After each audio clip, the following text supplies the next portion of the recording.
Bonjour, je voulais parler un peu de l'école.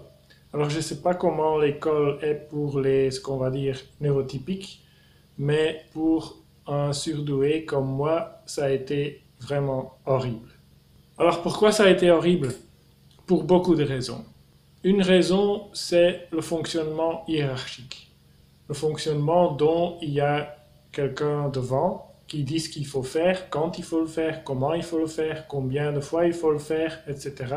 Et il faut écouter et se taire et le faire.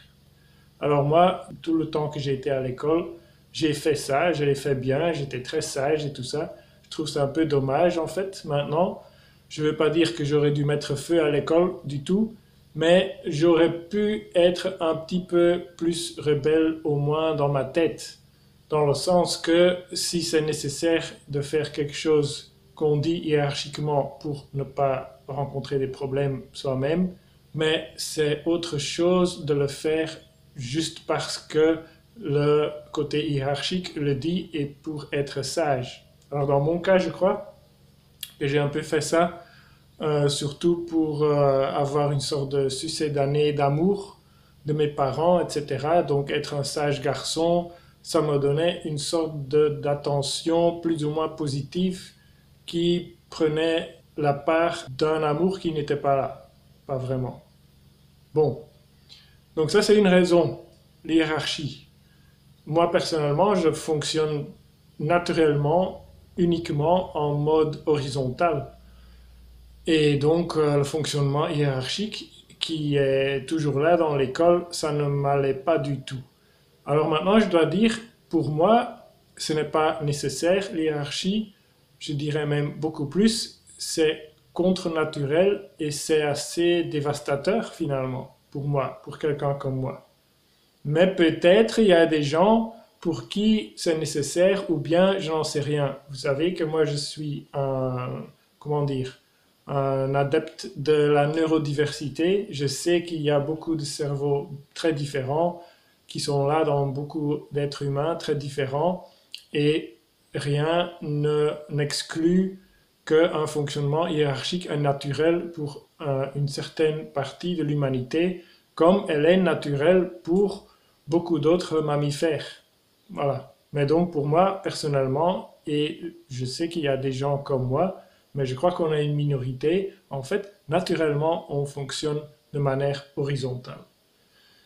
Alors, on pourrait entrer aussi dans la politique ici, et je crois que c'est pour la même raison que il y a le capitalisme qui est majoritaire et ce qu'on pourrait dire une sorte de communautarisme, pour ne pas dire communisme parce que ça a été brûlé pour de bonnes raisons finalement, mais une sorte de fonctionnement de coopération et partage naturel.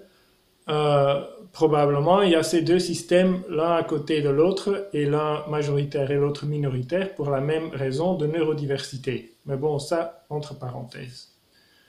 Deuxième raison pour laquelle l'école était vraiment désastreuse pour moi, c'est que la manière dont on passe de l'information, et je veux même pas dire le mot connaissance parce que je ne trouve pas qu'on passe la connaissance, la manière dont on passe les informations ne correspond pas du tout avec la manière dont mon cerveau fonctionne en termes d'information et connaissances. Brièvement dit, ce qu'on fait, c'est qu'on donne une recette et puis, comme élève, c'est l'idée de répéter la recette jusqu'à ce que la recette devienne un automatisme et puis on applique cet automatisme. Voilà. Moi, je reste sur ma faim avec cela, je me sens mal à l'aise, je suis capable de le faire bien sûr, mais je sens mal à l'aise et surtout, je me sens confus parce que je sais que je n'ai rien compris. Même si on me passe plein d'informations et même si la plupart des gens vont dire que si je répète bien ces informations et je les applique dans les situations adéquates, etc., que j'ai compris. Moi, je ne trouve pas que j'ai compris. Parce que moi, je fais plein de liens avec plein de thèmes, plein de dimensions de la vie et je ne reste pas seulement dans le petit truc qui est devant moi. Et donc, si je n'ai pas fait tous ces liens-là, si je n'ai pas intégré ce qu'on est en train de me dire dans un modèle beaucoup plus vaste de l'existence, je vais dire, je trouve que j'ai rien compris. Et je trouve aussi que si j'applique cette recette, même si je l'applique exactement comme on me l'a dit, que je serai possiblement en train de faire des conneries. Et d'ailleurs, je trouve que c'est ce qu'on voit autour de nous dans la société qu'on a, c'est qu'il y a plein de recettes qui sont appliquées, mais justement parce qu'on les applique comme recettes et sans une vraie compréhension derrière, il y a plein de désastres. Et surtout, au long terme, il y a plein de désastres écologiques, sociaux, etc. Voilà. Une troisième raison pour laquelle je détestais l'école, c'est qu'il fallait se lever trop tôt. Je sais que ça paraît un peu idiot comme ça, comme argument, mais c'est important. On sait maintenant, et on le savait déjà depuis longtemps, et peut-être on le sait depuis des milliers d'années, au moins certains gens, que c'est très important de dormir assez, surtout pour des jeunes gens. Et donc, se lever trop tôt et devoir directement, avec un stress comme ça, aller à la salle de bain et manger, et hop, dans la voiture, et paf, dans l'école, c'est simplement pas bien, c'est pas sain. Et moi, je l'ai senti vraiment comme une sorte de torture. Sincèrement, c'était chaque matin, c'était la torture. Et c'est une torture qui mène à rien. Ça n'aide pas à apprendre mieux, au contraire. On a fait des expériences là-dessus et si on laisse dormir les gens qui vont à l'école 1 heure de plus, les résultats sont mieux. Alors, une autre raison pour laquelle l'école est désastreuse, et ça a un peu à voir aussi avec ce que je disais avant, la manière d'expliquer les choses, c'est que ça ne prend pas en compte la neurodiversité. Alors, dans un système de scolarité généralisée, c'est quasiment impossible de prendre en compte la neurodiversité. Ça ne va pas ensemble. Donc, je sais que si je dis qu'il faudrait prendre en compte la neurodiversité des élèves, il faudrait en fait radicalement et révolutionnairement changer le concept d'enseigner des choses d'une génération à l'autre. Mais bon, c'est comme ça alors. Je ne suis pas ici pour défendre le système scolaire ou le concept d'enseigner les choses tel qu'il est. Des fois, je pense que ça serait mieux un peu comme avant où on apprenait des métiers avec des gens qui connaissaient ces métiers. Je crois que pour beaucoup de gens, c'est plus qu'assez. Il y a plein de gens, la plupart des gens qui terminent finalement comme garagistes et électriciens et bouchers et boulangers, etc., ils n'ont pas vraiment un intérêt dans la mathématique et la philosophie et l'histoire, etc. Alors, je sais qu'on dit oui, mais il faut éduquer un peu à tout le monde, etc., etc. Il y a encore aussi là des études scientifiques qui expliquent très bien que si quelqu'un n'est pas intéressé dans une matière, au moment où on présente cette matière, il ne va quasiment rien en absorber. Alors, ça ne vaut pas la peine, c'est du temps perdu pour tout le monde, autant pour les élèves qui n'ont aucun intérêt à ce moment, donc ils n'absorbent quasiment rien, autant pour les adultes qui sont là obligés d'essayer de passer cela à des élèves qui n'ont aucun intérêt, qui ont un cerveau qui est occupé à autre chose, c'est un désastre pour tout le monde. Alors c'est pour ça que je dis que pour pas mal de gens, à mon avis, ça pourrait fonctionner très bien qu'ils apprennent un métier. Un jeune qui veut apprendre à être boulanger, ben, il va travailler avec le boulanger et après quelques temps, automatiquement, il apprend à être boulanger tout naturellement. S'il est intéressé dans l'histoire et la philosophie et la mathématique et la physique et la chimie, etc., il n'y aurait aucun problème, même dans le monde tel qu'il est, il pourrait se l'apprendre tout seul, sans problème, ou il pourrait y avoir des sortes de cours libres où on pourrait apprendre ça si on est intéressé, etc. Il n'y aurait aucun problème en fait. En même temps, des fois je pense un peu comme chez les anciens Grecs, où il y avait les philosophes, etc., qui avaient les étudiants qui étaient autour d'eux, qui étaient intéressés à ça, ils venaient à leur session. Et il me semble en fait qu'un système comme cela, à la fin, donnerait des adultes plus équilibrés, plus contents, mieux dans leur peau et mieux dans leur métier que ce serait boulanger ou scientifique, et que donc en fait on ne perdrait rien. C'est pour dire que le système, comme je le vois maintenant, généraliser tous les enfants par âge devant le même prof qui explique de la même manière la même matière à tous en même temps, c'est vraiment de la grosse connerie quoi, en fait. Ça ne correspond à rien de science sur la cognition, éducation, etc. C'est un truc bizarre qui est là et qui continue à être là et voilà. Et dans lequel, par exemple, moi, j'étais vraiment mal dans ma peau. C'est dommage, c'était pas nécessaire. Alors une autre chose pour laquelle l'école était désastreuse pour moi, et ça a plutôt à voir, à mon avis, avec ce que j'ai expliqué dans une autre vidéo, cerveau féminin, cerveau masculin, et donc moi, j'ai plutôt un cerveau féminin, c'est que on est jetés ensemble, entre enfants du même âge, mais en fait, on n'a pas forcément le même âge physique et mental.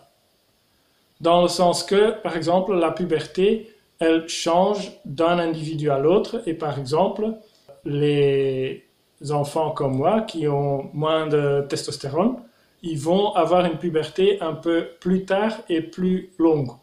Alors moi, en pratique, c'était comme si moi j'étais avec des gars qui étaient tout testostéronisés et tout dans le truc de sexe et de machin et brut et rude comme ça. Et moi j'étais pas encore comme ça et je suis jamais devenu comme ça. Mais de toute façon, j'étais probablement, maintenant que j'y pense en arrière, j'étais probablement en pré-puberté toujours, tandis que déjà pas mal de gens, d'enfants de mon âge, moi j'étais dans une école de purement garçons, ce qui est une aberration aussi, mais bon, tandis que donc la plupart des garçons autour de moi étaient déjà plus dans la puberté et plus axés sur le sexe et les machins comme ça. Ce n'est pas sain, c'était pas sain pour moi, pour quelqu'un comme moi. Donc ça aussi, c'est une raison pour ne pas juste jeter 20 enfants ensemble, et voilà, on va faire tous la même chose, et on va les jeter ensemble aussi en groupe social. Autre raison pour laquelle c'était dévastateur, vraiment, l'école, et ça, j'ai dans mon livre, je l'ai décrit comme un bonobo entre chimpanzés.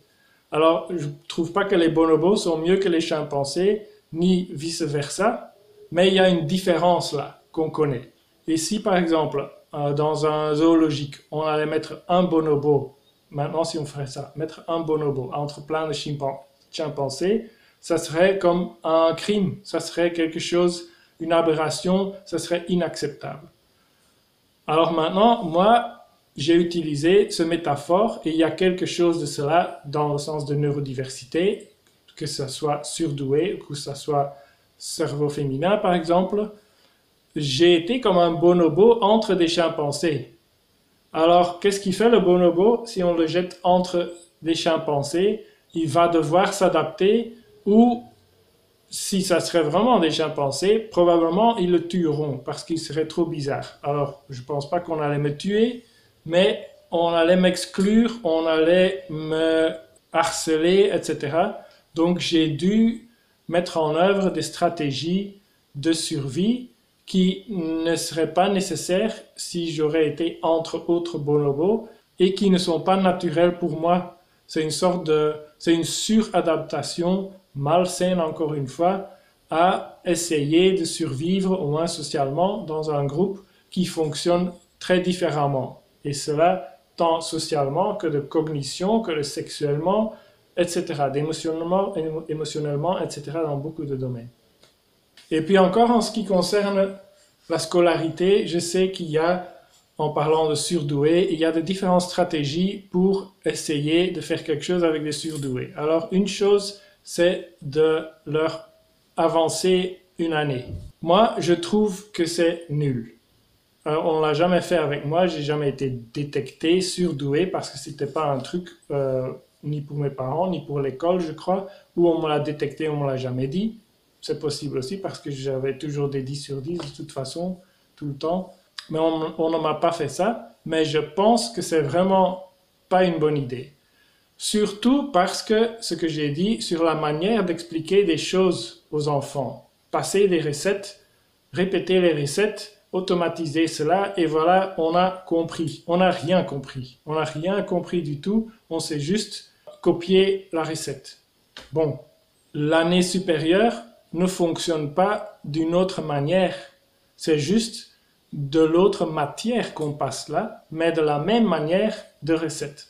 Alors, oui, ça va occuper un peu plus le cerveau, probablement, mais ça ne change rien au fait qu'on est encore un bonobo entre chimpanzés, qu'on apprend les choses d'une manière qui ne correspond pas au cerveau, qu'on est encore dans ce truc hiérarchique horrible, qu'il y a encore les tortures générales, genre se lever trop tôt tous les jours, c'est malsain aussi, etc.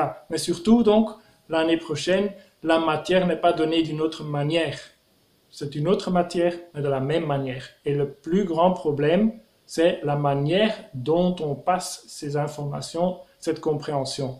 Je dirais même plus, le plus grand problème, c'est qu'en général, les profs, ils ne comprennent pas la matière. Ils savent très bien les recettes, ou même pas très bien, mais on va dire qu'ils sont de bons profs, donc ils savent très bien les recettes. Ils passent les recettes, mais ils ne comprennent pas. Et donc, ça veut dire aussi, si tu es comme surdoué et tu poses une question de compréhension, ils vont se sentir attaqués et ça va mal se passer.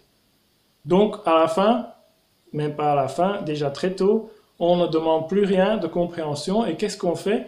On essaye tout seul, pendant qu'on est encore en train de gérer toutes ces recettes et machins et tout ça, on essaye de faire ce qu'on demande de faire. En même temps, on essaye de comprendre aussi de sa propre manière. C'est un double ou triple travail parce qu'il faut de ces informations mal passées d'une manière chaotique et pas de compréhension et de recettes et de dogmatique comme ça, il faut essayer d'extraire en fait la compréhension soi-même. Au lieu de qu'il y a quelqu'un qui vraiment comprend et qui t'accompagne à comprendre aussi, on jette juste une quantité comme ça avec un seau de données et de recettes. Et puis, c'est à moi, en tant qu'enfant surdoué, d'essayer de faire le puzzle que moi je dois faire, de compréhension réelle. Et ça ne change pas en passant d'une année à l'autre. Donc c'est pour ça que je ne trouve pas que c'est une bonne idée. Alors une autre idée, c'est une école à part. Une école à part pour les surdoués. Alors déjà, en soi, en tant que concept, c'est déjà un peu mieux parce que ça prend en compte réellement la neurodiversité. Qu'on dit, ok, il y a une différence là et on va vraiment faire quelque chose avec la différence, mais malheur, là on va mettre ensemble les deux types de surdoués. Et j'ai fait une vidéo sur ça aussi, les deux types de surdoués, et ça a à voir avec des cerveaux féminins et des cerveaux masculins. Et comme moi, je le comprends maintenant, ma vision est qu'il y a deux types de surdoués, des types de surdoués avec des cerveaux, on va dire, extrêmement féminins, et des types de surdoués avec des cerveaux extrêmement masculins. Mais les mettre ensemble, encore une fois, c'est encore une fois désastreux parce qu'en termes de neurodiversité, ils sont très très différents. Pas mieux l'un de l'autre, etc., mais très très différents. L'un, il fonctionne très selon des règles, dogmatiquement, très bonne mémoire, mais très rigide. L'autre va fonctionner de manière, le côté féminin, flexible, compréhension, de faire beaucoup de liens, out of the box, etc. Ça va être ça aussi. Et en plus, émotionnellement, sexuellement, etc., ils vont être quasiment opposés. Donc là, en soi, ça pourrait être déjà un peu plus une meilleure idée, mais là, il faudrait encore beaucoup plus regarder les neurologies différentes qui sont en jeu et vraiment les mettre ensemble et proposer des choses spécifiques à un groupe et à un autre groupe qui correspond vraiment à leur neurologie. Bon, voilà déjà pas mal de choses sur la scolarité. Si tu as des idées, n'hésite pas à les mettre dans les commentaires ou si tu veux partager un peu comment ça a été pour toi dans l'école en tant que surdoué ou en tant que non surdoué parce qu'il y a beaucoup de types de problèmes qu'on peut avoir à l'école. Voilà, encore un grand merci toujours aux gens qui mettent un like, qui partagent, etc. C'est génial. Et à la prochaine!